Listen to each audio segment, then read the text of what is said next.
the middle of the 20th century, science made a promise which it has yet to keep. Limitless energy from the thermonuclear reaction which powers the sun. It's called fusion. Thousands of scientists have worked on this project to make a fusion machine and power the world.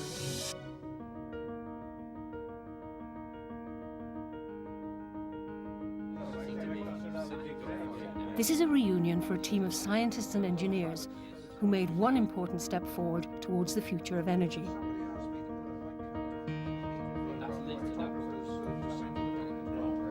The whole idea that scientists could improve the lot of mankind by scientific research and getting a new source of power, the concept, it seems very important, and it's even more important now.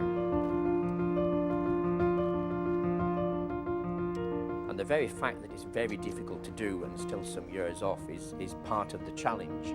And it's a matter of solving bits of a detective story, finding out what the solution to all these problems are. First of all, finding what the problems are, and then proposing better the solution, and then checking them out. We need fusion because society is addicted to electricity. All of our modern economies are very energy dependent. We're almost hooked on the stuff. Everything we do, we drive, we travel, we cook, we want energy available when we want it, so it needs to be reliable at a cheap and an affordable price.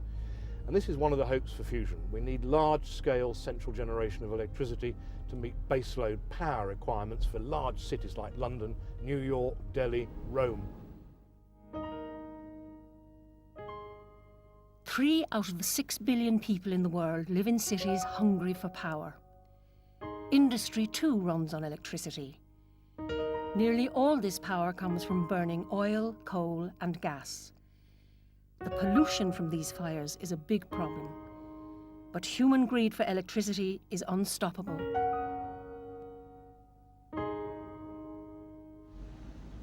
Well, just looking around us, we've got a lot of shop windows here, which are particularly thirsty users of power. A lot of restaurants where they've got coffee machines, they're probably cooking by electricity. There are a lot of offices where they've got printers, photocopiers, PCs at work, and in some of the taller buildings they'll have escalators and lifts, so an enormous range of end-use applications.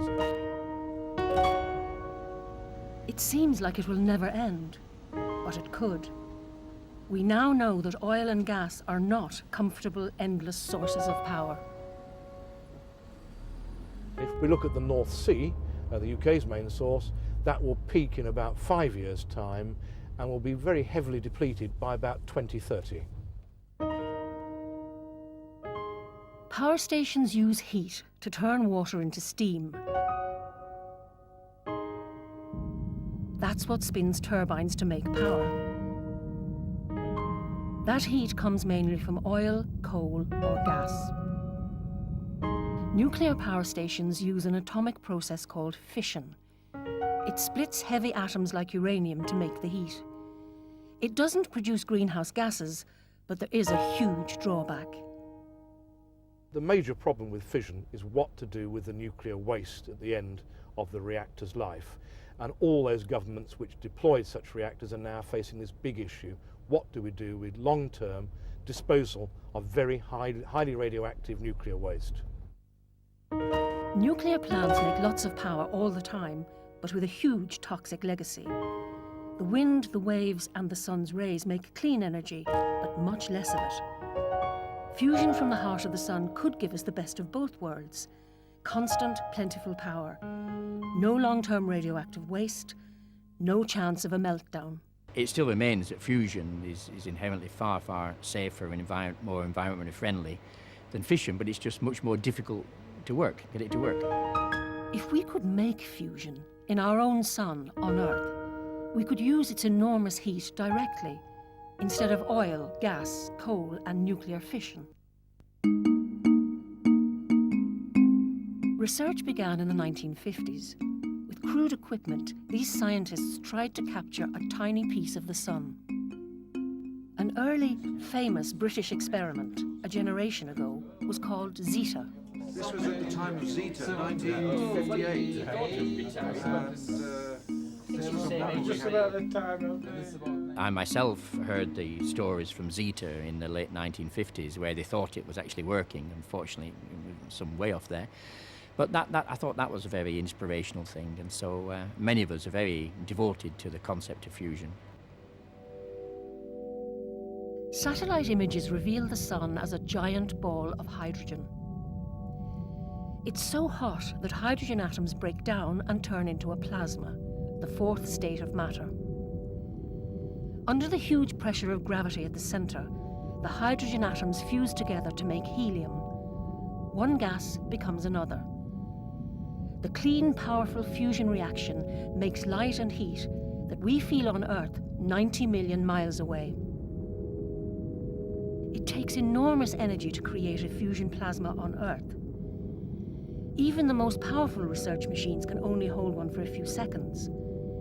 Most earthly plasmas last a fraction of a second. Once it's stable, a power station plasma must produce much more energy than it consumes, so there's enough left over to make electricity. That's the key to fusion power.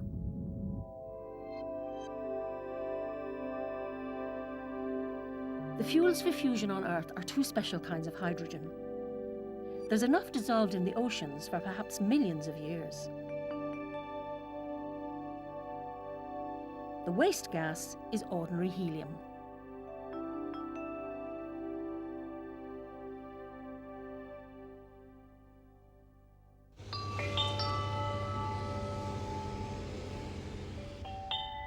The Column Research Facility is where the most powerful plasmas on Earth are imprisoned.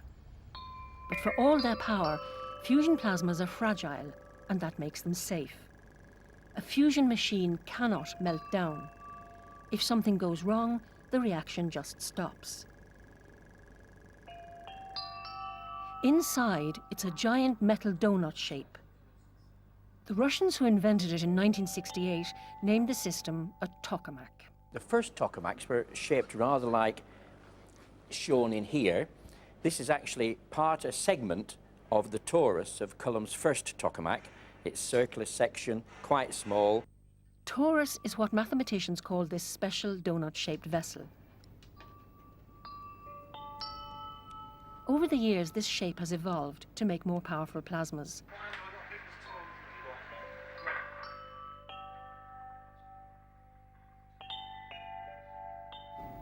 Theorists have noticed that compact shapes are generally more efficient.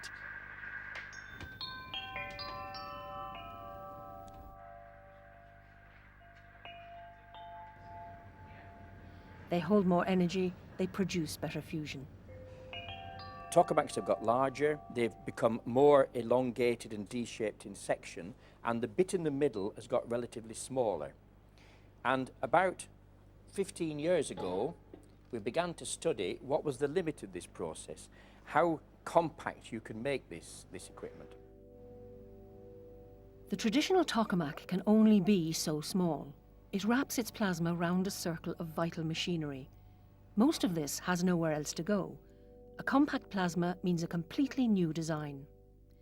In 1986, an American scientist, Peng, proposed a revolutionary experiment to create a compact or spherical plasma. Plasma shape has a strong effect on plasma stability. How stable you can hold the plasma together without the plasma going kaput.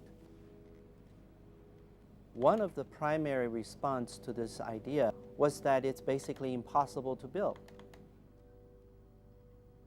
Peng's theory showed the unusual spherical tokamak could be more efficient and more economical than regular machines.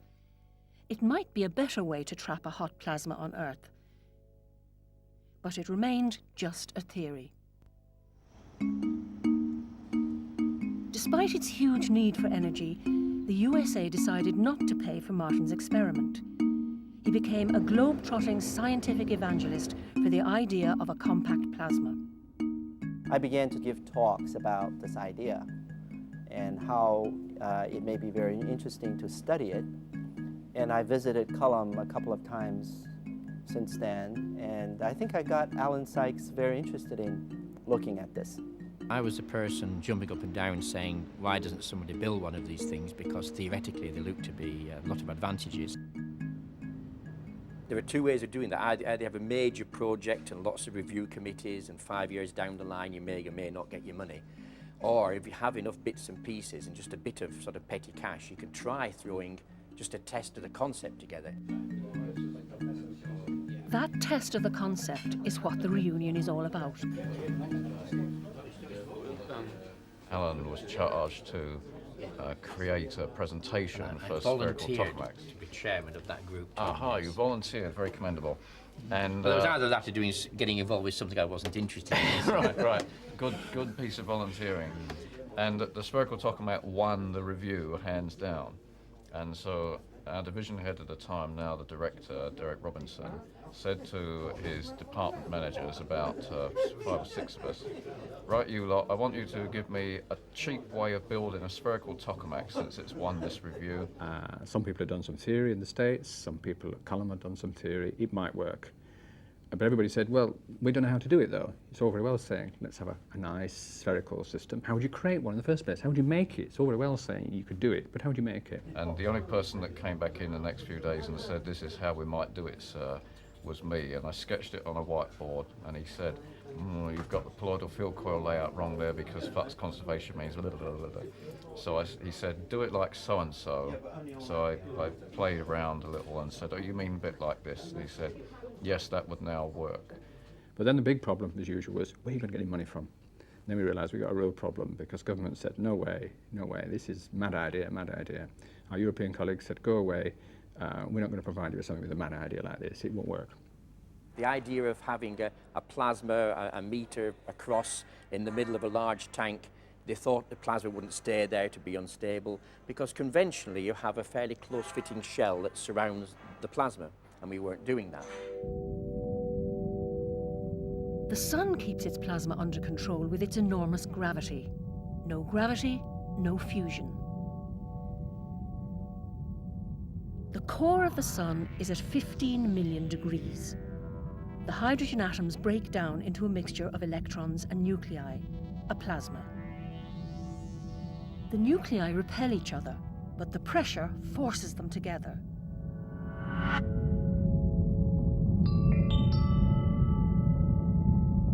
They fuse to form helium, and this releases energy. The plasma conducts electricity so it moves to magnetism, into patterns on the surface of the sun. The Cullum team wanted a machine to discover how to control plasma on Earth. It's a trick which needs lots of electricity and huge magnets. With no direct government money, the team needed an ingenious way to put the machine together. I visited Alan Sykes at home several times, and on one occasion I remember going upstairs and discovering that the whole bedroom was full of car bits. There was that he put cars together, and motorbikes actually as well, from bits and pieces, and realised that one of our key modelers, more theoreticians, actually had a practical bent and could put things together. And I thought, that's just what we want. People thought that the techniques I used for that, scrounging from scrapyards and things, would come in very useful. Construction began in 1989, 50 miles west of London, with no official government funding. I don't think we got anything literally from a scrapyard. It was the care and custody store, it was called, where people's favourite bits of kit from past experiments were stored away. And so we raided that. It was a sort of a scrapyard of Cullum. The team also needed Tom Todd's input to help them build the machine, but his expertise was in demand elsewhere. During the daytime, he was very busy with meetings, but at lunchtimes he realised he would have an hour off for refreshment and recreation. So we started meeting at lunchtimes in the Machine Band pub, where we would have a drink and a lettuce leaf or two, and he would look at the drawings we'd made up and advise us on how to get the machine built. You would go to the machine man, spread the blueprints out amongst the beer and the ham and veal pies or whatever, and using the beer bottles to hold the corners of the blueprint down, we'd argue about sections of copper and vacuum pump speeds. We weren't supposed to be using government money at this stage for building this device. And of course, it's a sort of nice, relaxed atmosphere. And that's how Alan likes to do things. It's not so rigid and formal like we might have with our project planning meetings actually here. In 1991, after many working lunches, the machine was finished. It was called START, short for Small, Tight Aspect Ratio Tokamak. It's a remarkable collection of spare parts.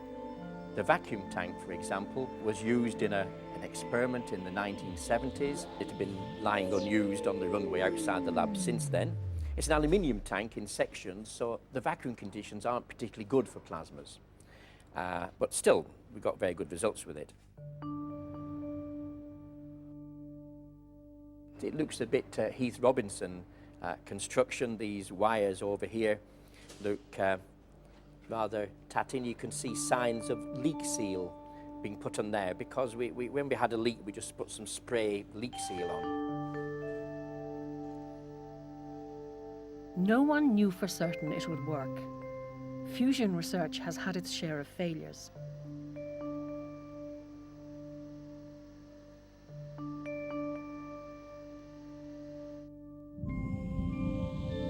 But it worked spectacularly well. A high-speed camera revealed a delicate cloud of hydrogen plasma at 5 million degrees. It lasted just long enough to take measurements.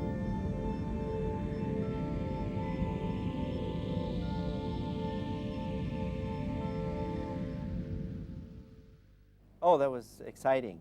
That was really very, very exciting to me. And of course, a little bit of envy in there that we couldn't do it in the United States. The first plasma suggested that the basic idea is basically sound. It can contain high temperature plasmas.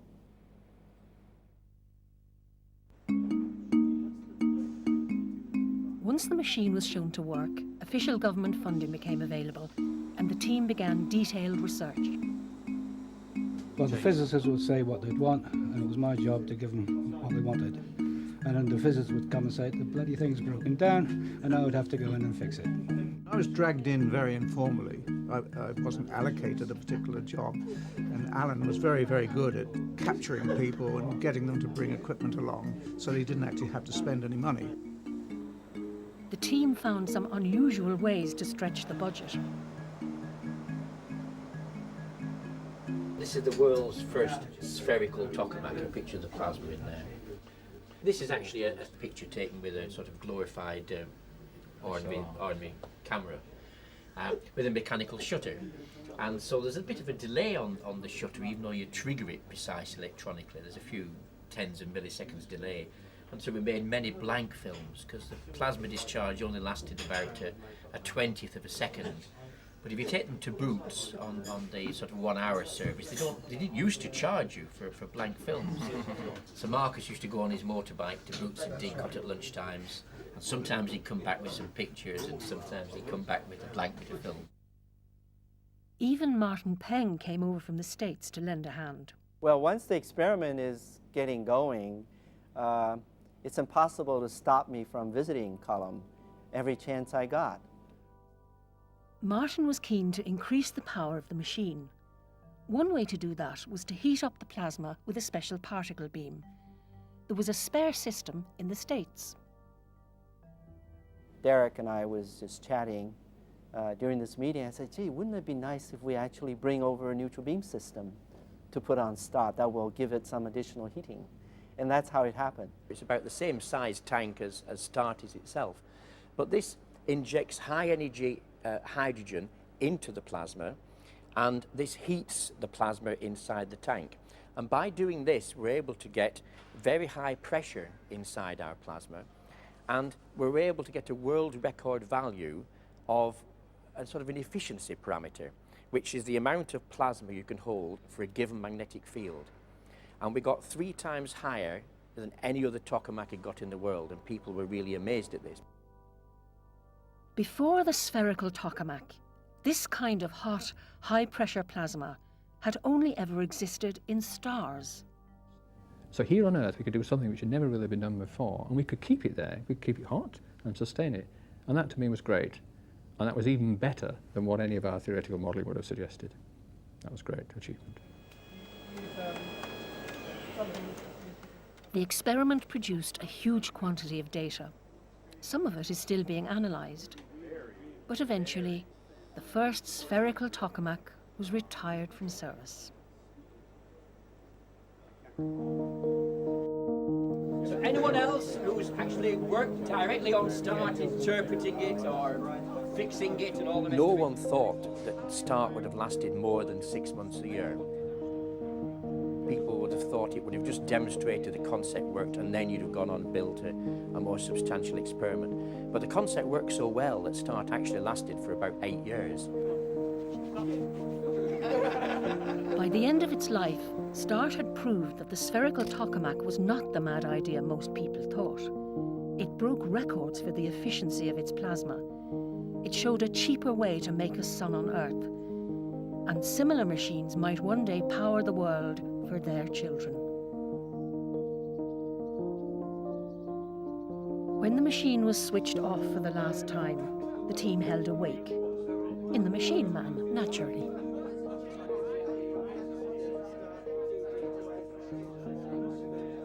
Well, there's a sense of nostalgia, but I still see the people, and they don't look to be getting much older because I'm getting older myself. But it's nice to see the machine still there. But of course we've got the new one now, and that's very exciting. So the physics work is even more exciting now. Delivery day for the new machine. A purpose-built £10 million Big Brother. At least twice as big in every dimension. The next step towards a spherical tokamak power plant. It's called the Mega Amp Spherical Tokamak, or MAST for short.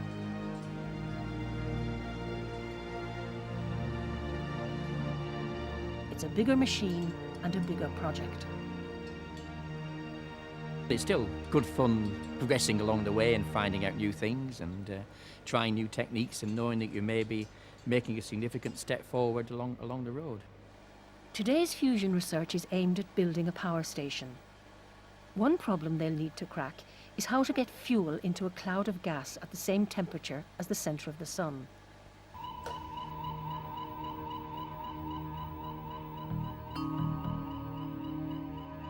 One promising method is to shoot frozen fuel pellets right into the plasma.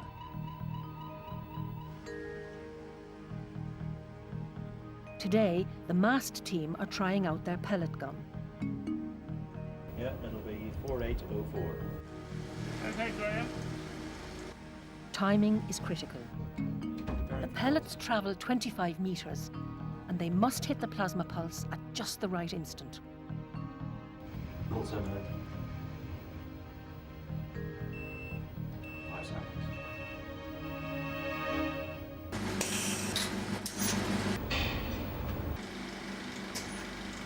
That's it, and that's the pellet gone.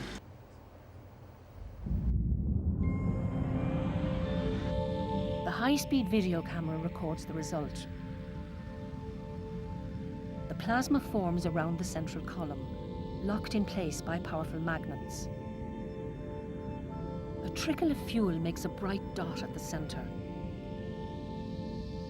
Then from the left, a few tiny pulses as the pellets hit.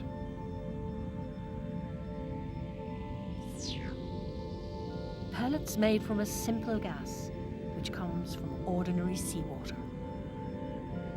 One day, this technique could deliver fuel to a fusion power plant. Hello, Martin. How are you? With START a success, Martin Peng at last received the go-ahead for a US machine, the National Spherical Tokamak Experiment. A fusion plasma cannot make a weapon, so governments are free to cooperate. We work diligently to try to reach a flagpole as soon as we can. And we have common and different flagpoles in our research program. It's a friendly competition, and we compete at conferences. We often each have an invited paper, and we try and present better results than the NSTX lot have got. Oh, it makes the cooperation very exciting, and also at the same time gives us strong incentive to really work hard. The spherical tokamak could make for smaller, cheaper power plants because it's very efficient. A smaller plant is easier and cheaper to build, and to dismantle. Waste fuel from today's nuclear plants is deadly for thousands of years. There is no such waste from fusion fuel. Although the metal structure of a fusion plant does become radioactive, it won't be a burden for future generations. And you choose materials so that they decay quite quickly, typically over the life of a fusion plant, 20, 30 years. So you can recycle them, you can use them again and use them in the plant.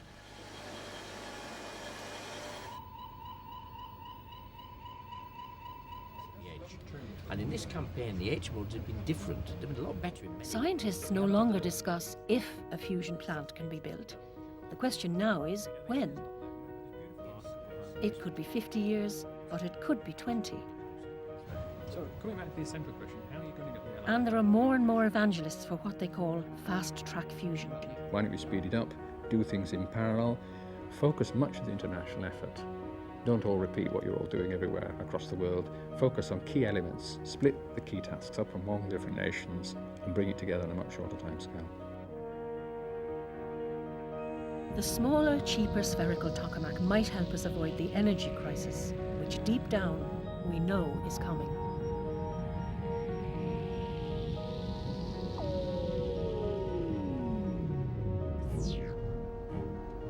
I have a daughter who's 16 years of age, and I often reflect on what the future might bring for her if we're using up all these cheap fossil fuels, if we're adding to carbon in the environment. We have to begin to diversify to renewables and to fusion, in my view. It is a non-polluting energy source, and the fuel for such an energy is available to everyone.